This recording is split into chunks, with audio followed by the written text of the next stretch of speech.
আসসালামু আলাইকুম ওয়া রাহমাতুল্লাহি ওয়া বারাকাতুহু। সম্মানিত মুসলিম ভাতৃবৃন্দ, আল্লাহ পাকের অশেষ শুকরিয়া আদায় করছি, যিনি পবিত্র রমজান মাসের 29টি রোজা আমাদের দ্বারা সম্পন্ন করিয়ে নিয়ে আগামীকাল 31শে মার্চ পবিত্র ঈদ উল ফিতর পুরস্কার দিয়েছেন।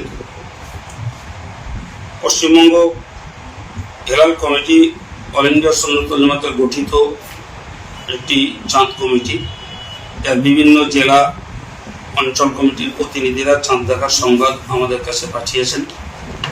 আমরা সে সংবাদের সত্যতা বিবেচনা করি ঘোষণা করছি, আগামীকাল পবিত্র ঈদ উল ফিতর উদযাপিত হবে। আমরা এই ঘোষণা করছি অল ইন্ডিয়া সুন্নাতুল জামাতের পক্ষ থেকে।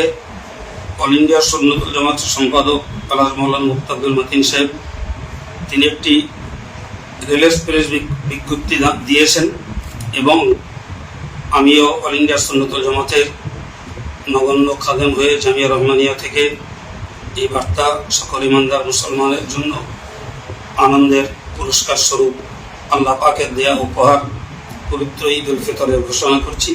আগামীকাল সোমবার 31শে মার্চ সারা দেশ জুড়ে ইনশাল্লাহ পবিত্র ঈদ উল ফিতর উদযাপিত হবে। সকলকে অল ইন্ডিয়া সুন্নাতুল জামাতের পক্ষ থেকে, পশ্চিমবঙ্গ হেলাল কমিটির পক্ষ থেকে এবং জামিয়া রহমানিয়ার পক্ষ থেকে পবিত্র ঈদ উল ফিতরের প্রীতি, শুভেচ্ছা ও ভালোবাসা জ্ঞাপন করছি।